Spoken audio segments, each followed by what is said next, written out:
Hello there. Let's look at polymers. Poly means many, mers means units, many units together. So in this case, if we have many pebbles, let's say, and then we somehow put them together. So the pebbles are considered as monomers, or like bricks, and then we build a wall or we build a necklace nicely, and then that's a polymer. Now, the number of units we use for monomers, let's say simple n number, and then that would be indicated in the polymer n to the pebbles n to the, that's also called the repeating unit, right? What you see many times. So that's the simplest way to look at monomers, polymers, and repeating units. And some of them are copolymers. There are different classifications, but let's look at the simplest things. So if I take this molecule is ethene, and there's a pi bond, double bond, and then this molecule also ethene. So I'm just color coding so you can see what's happening.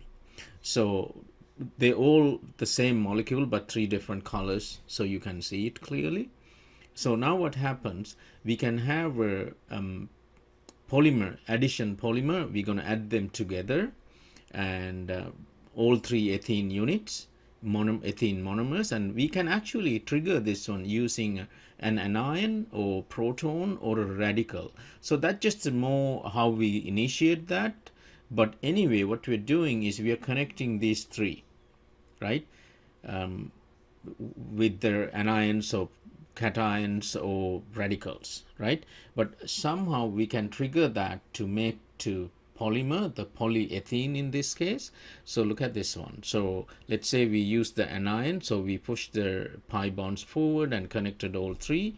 So the anion at the beginning, that's the initiator, the green unit, the yellow unit, and the red unit. Now they all are single bonds. So what happens, the pi bond, 2 electrons shared in each in between and make the polymer. Now this red bracketed one is the repeating unit. It's actually the same either side, but I just put it in the middle one, so that's the repeating unit. Now N indicates the polymer, the polyethylene in this case, we call the polythene, so for clarity and easiness, but it's actually polyethylene.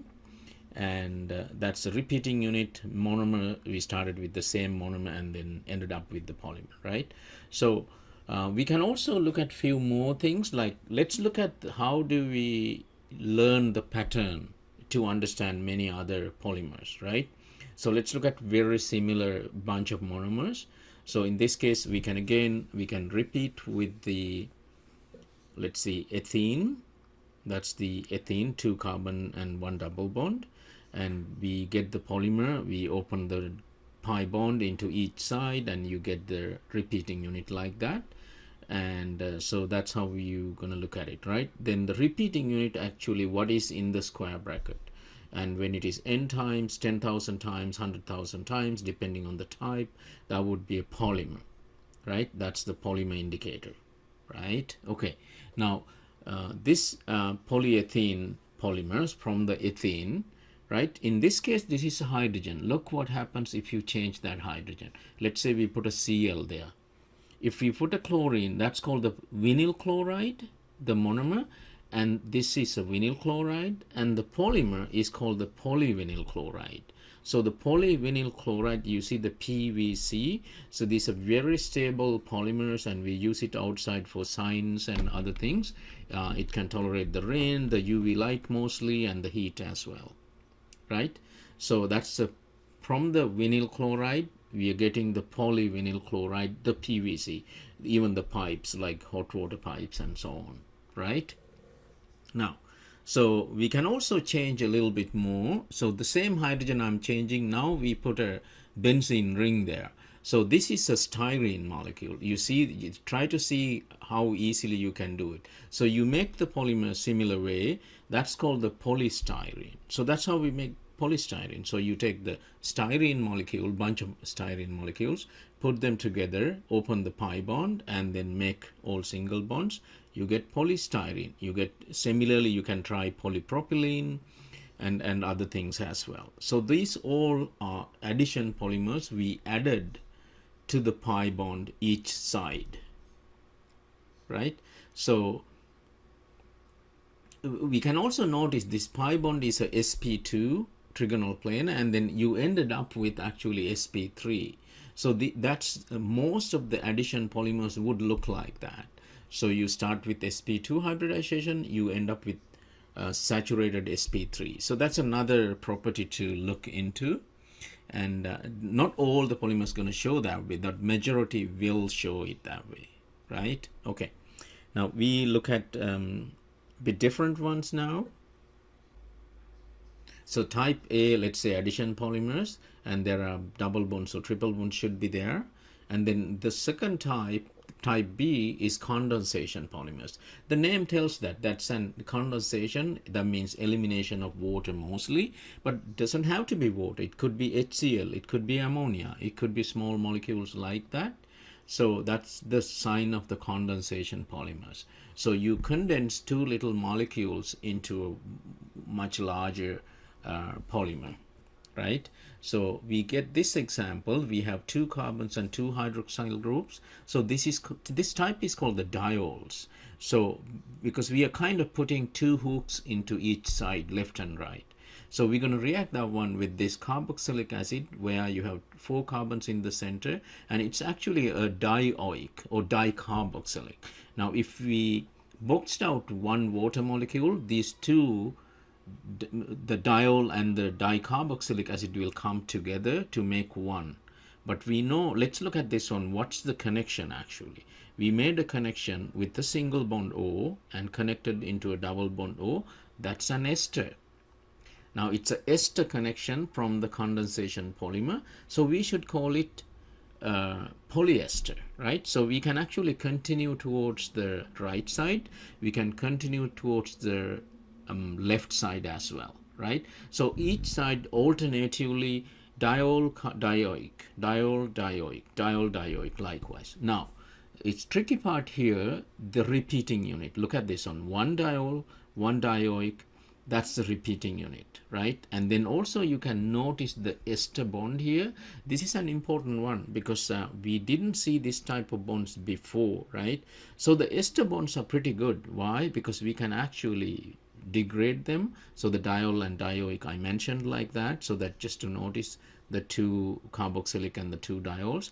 The polyesters, actually many of our clothing is polyesters, they are biodegradable because the ester bond can be broken down by bacteria and other microbes. And not only that, you can also, instead of the acid, you can get acid chloride, I marked in white. So then you can remove an HCl. So not only acid chloride also could be a monomer, right? So the biodegradable term is very important because we can, the microbes, the fungi, the microbes can actually degrade polyesters, right? So those are good to use, good for the environment. Now, so we're gonna look at another sort of popular name, so Styrofoam, and the Styrofoam looks like this one. So there's a, it's an addition polymer, by the look you can tell. So n number of Styrofoam, you can make the polystyrene, right? So 3 carbons and then the pi bond open to left and right, and then you connected, you have the repeating unit, right? So that's the polystyrene. And let's see, we have a few other popular names that perhaps we should look at. So from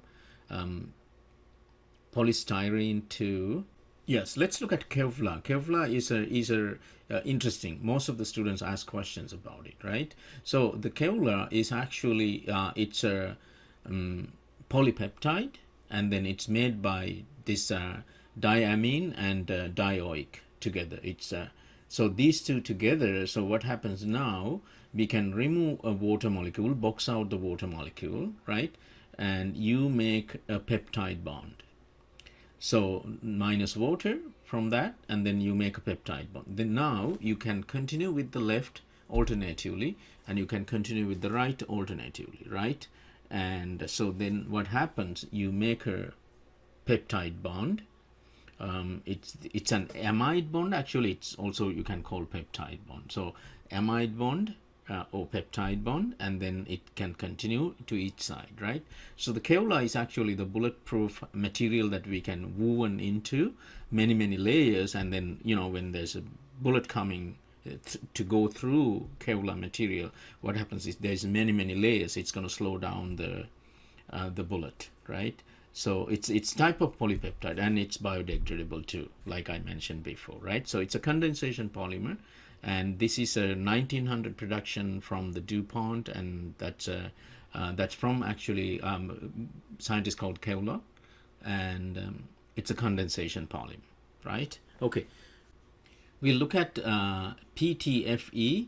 That's the let's see, that's also the Teflon. So Teflon, non-stick, and water doesn't stay there. That's non-stick. We use most of the time. So what you have, so you have tetrafluoroethene, and it should be ethene, and n times you put them together the similar way we did addition polymer. You have so many fluorines, and that's the reason actually it doesn't make hydrogen bonding with the water. C to the F cannot make hydrogen bonding. Only the H to the F can make hydrogen bonding. So that's nothing like that. So no hydrogen bonding. So no wetting, no water staying. So it's non-stick pans, right? A lot of non-stick things even in the surgery and other things we use Teflon. So that's the material, right? Now the other one is high density polyethylene. So high density polyethylene, the name, look at the name. So they are actually linear polymers, very nicely packed. So the density is high. The lower ones have a little bit more cross-linking, and then this loosely packed. And that's why they're low density. So what is density? Density is mass divided by volume, right? And then here you have higher density, and here you have less mass, so it's less density. So that's how the HDPE and LDPE, right? Okay, so that's just a few things that you will see most of the time, and those also, it's interesting for questions, right? And I mentioned about the biodegradable ability of amide bond or the peptide bond. And the other interesting one is, this is more industrial, more material or engineering look into that in the polymerization. So look at this one. This is phenol actually. I drew it much easier. It's the simple phenol actually. Now, so if I have methanol, or we call the formaldehyde, or methanol, 1-carbon aldehyde, and we can put bunch of these molecules together and react together, and what happens is they're going to make a 3-dimensional structure more. So bakelite is actually pretty strong 3-dimensional polymer, right? So you can imagine all the ortho hydrogens and the para hydrogens will be connected to each and every methanol, and then they will be linking all carbon connections, right? So there are many other polymers like that, but I think simply I just want to show you what's a condensation polymer, what's an addition polymer, right? So I can give you a few more examples so you can try to draw them, and the best thing is to write the monomer, draw the polymer, and then try to mark the repeating unit. Here's I boxed out the water. You can remove, and then it happens in many steps, but we can simplify like that. So you can draw phenol in every direction. You can draw methanol in every direction, and it will make a 3D polymer. Now, like I mentioned, addition polymer is going from sp2 to sp3, and it's an important thing to know for questions, multiple choice questions.